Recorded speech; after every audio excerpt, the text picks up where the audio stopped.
Nelson was 2 whole years ago. You needn't remind me. And really, I had no knowledge of his intent. The audacity of the man. You were 14 years old, asking for your hand in marriage. I'd have refused in any case, since I hardly knew him. The point I'm trying to make, Yes, Papa... darling, I quite understand the point. The point is that my banishment... Banishment, you see. Yes, banishment, Papa. To Miss English's very proper school in Georgetown. Now, girls, we are here to learn propriety and circumspection. Really, Papa, how much propriety and circumspection am I supposed to absorb? It's been almost 2 years now. 2 years of exile in a hothouse. And I'm no hothouse flower. But you are very pretty one, though. Papa, I care about the real things in the world. Things you deal with all the time. Going back to Georgetown is like moving from the real world to the artificial. There's more reality in 10 minutes in this study than in an entire month at school. And admit it, Papa. You do miss me, don't you? I miss you, yes. I miss your help. Then let me come home, Papa, please. Well, I need to feel useful again. Now, maybe when the next term ends. The term is ending now, Papa. Now, don't rush me, Jessie. I have to think about it a bit. Bit? Does that mean yes? It means...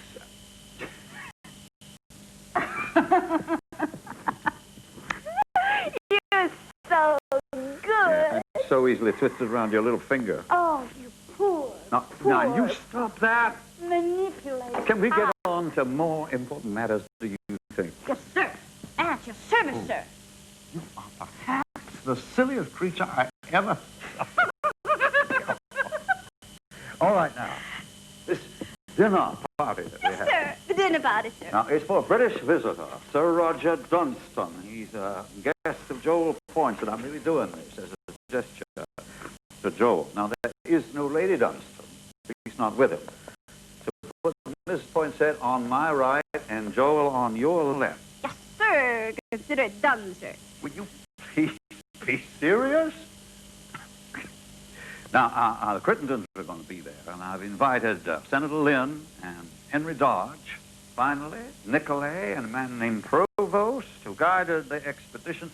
And, of course, that bright young assistant of his, Lieutenant Fremont.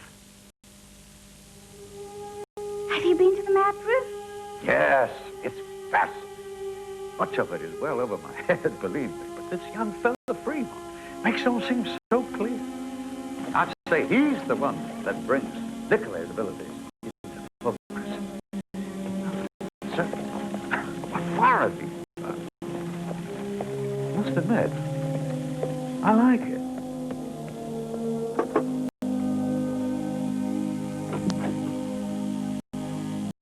Good evening, Lieutenant. Good evening.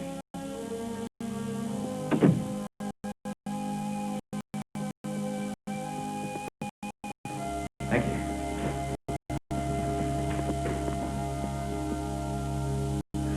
Lieutenant. You're early. I know, about 15 minutes. I couldn't wait to see you again. It's lovely. Exciting. Lieutenant. Really would have him been formally introduced. Lieutenant John Charles Fremont. That's the same dress you were wearing in St. Louis. Yes. Did you wear it for me tonight? I hardly think that's proper. Did you? Yes, I did. Do you know what I felt that night? Do you know what I said to Mr. Nicolay? I told him I'd finally met the woman I'd been searching for all my life. He was shocked. Do I shock you? I put you on notice, mademoiselle. I am very serious about you. notice. Come on, Luther. Good evening.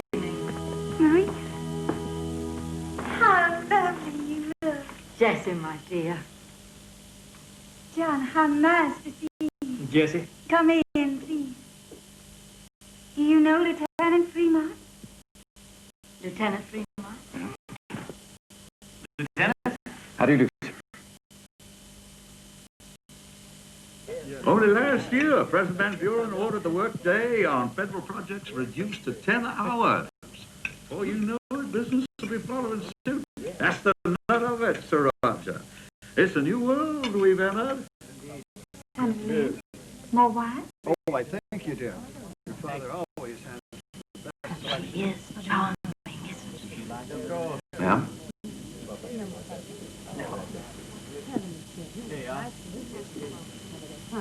Yes, ma'am. Yes, we did. He is. And tell me, Senator, how many hours do your slaves work? Sir Roger, I don't enjoy talking about slavery, but I will say that this is not a slave household. Dodson here is a freedman in my employ. I hold no slaves, though it's perfectly legal to do so here in Washington. I abhor the institution. Moreover, no one shall take this question lightly.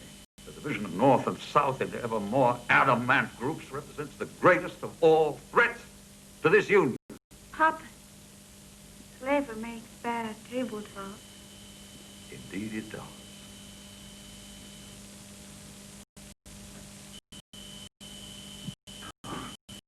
Lieutenant Fremont, would you say Mr. Provost here is an experienced trail guide? One of the best, sir. Indeed he is. Mr. Provost, suppose and I were planning a little journey west. West? Where? There's a lot of west out there, sir. Across Kansas, north the Platte River, Fort Laramie. It's a long way west, Tom. And beyond that, to the head of the Sweetwater at South Pass. I can just see you on a mule, Tom, in buckskin. How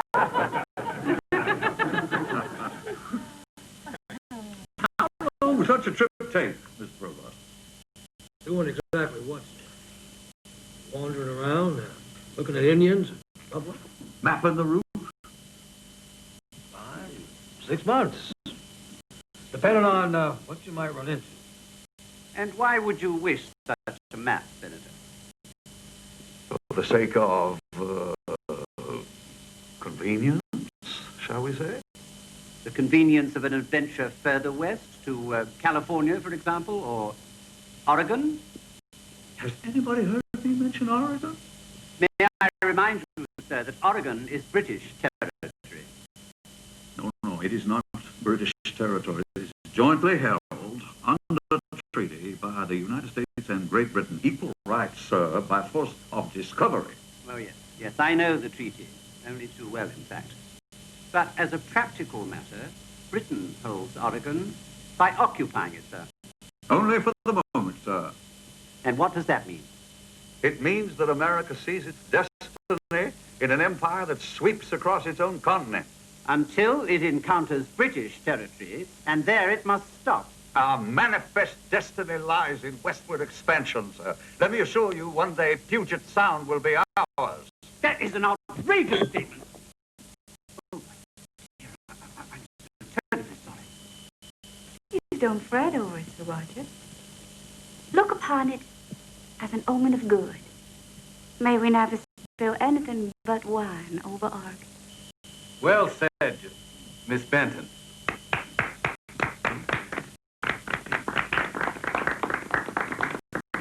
Cook has made the most sinful dessert. So, Dodson, would you clear, please? This isn't the most orthodox way of offering a man a commission, but what about it? Can you give me a map to South Pass? Oui, bien sûr. I assure you, we will give you a map that anyone can follow.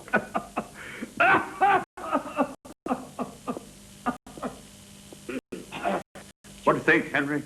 We'd do it through the topo engineers, of course. Would 30,000 cover the cost? Give or take a penny or two. Oh, that would be more than enough. John, would the Whigs in Congress go that far for me? Well, I don't foresee any difficulties, Tom. How soon do you think you could mount such an expedition? Well, I imagine that we could...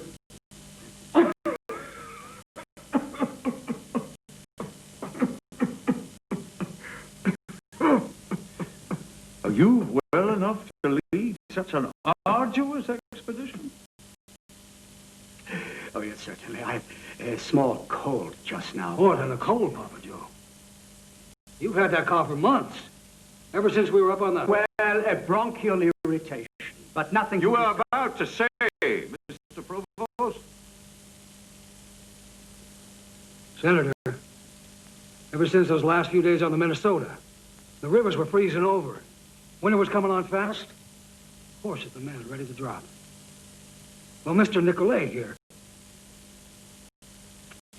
Well, there ain't any other way to put it. His health just plain broke down. That is nonsense. Lieutenant Fremont here had to assume command and lead us out. Absurd. Nothing of the sort happened, I assure you. Charles, tell them, will you please? Papa Joe, you were very sick last year. You still haven't recovered. That is a vicious lie. Vicious and untrue. You were impatient to return. I humored you. Papa Joe, please. If you lead this new expedition, we'll be burying you on the way. Ambition. What you see here, gentlemen, is ambition. Yes. He wants to lead the expedition himself. Gentlemen, I have no such intention. What we have here is a hungry young man. Huh?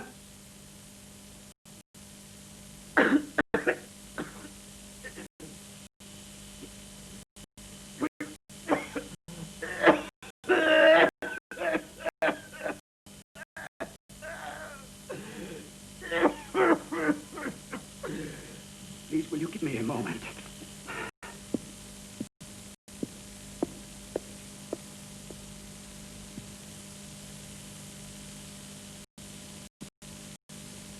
Lieutenant, will you lead the expedition?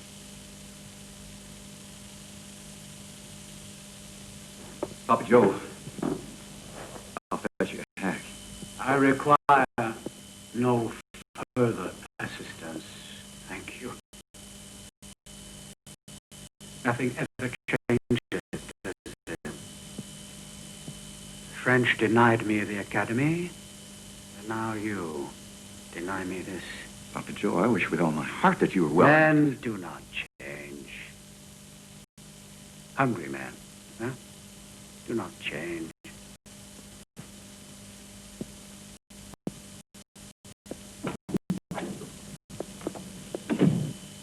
Miss Benton, I must see you again. Yes, but... As soon as possible. They've asked me to lead this expedition. That means I'll be leaving soon. Leaving? May I ask for your father's permission to call on you? Yes, I have. Provided he doesn't slow. Jesse, come say goodnight to our guests. Of course, Father. Good night. Give it worth.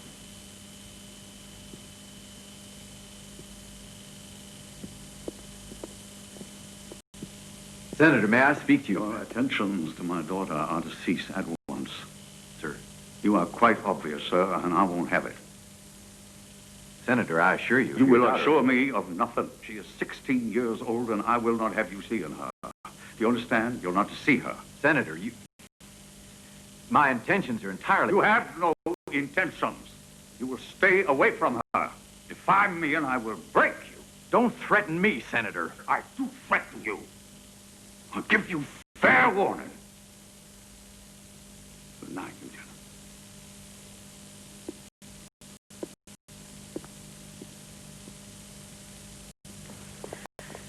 I suppose if a kiss gets stolen here in the gazebo, I won't know anything about it. But I want your solemn promise that nothing more than that will transpire. Oh, Maria. Hush, dear. You're a grown woman. Do I have your word of honor, Lieutenant? You have, ma'am. Very well. Now, if you'll excuse me, I have some errands to run.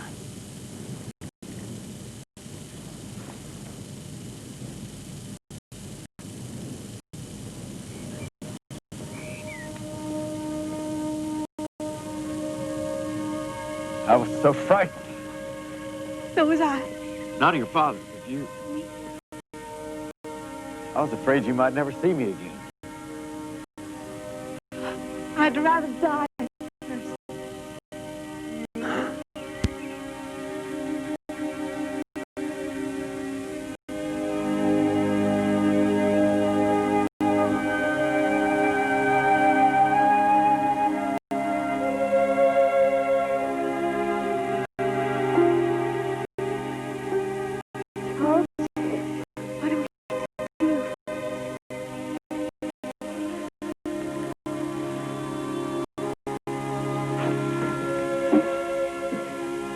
Jessie? I know he likes you. Yes, together he doesn't. I'll speak to him tomorrow. It's the only way. No, you must. He'd be furious. I love you. I love you. Well, then I'll speak to him. No, Charles. You must not yet, please. Why? I understand my father the way no one else does. You must promise. We can keep seeing each other here. Maria will let us. Charles? Please give it a little more time, won't you?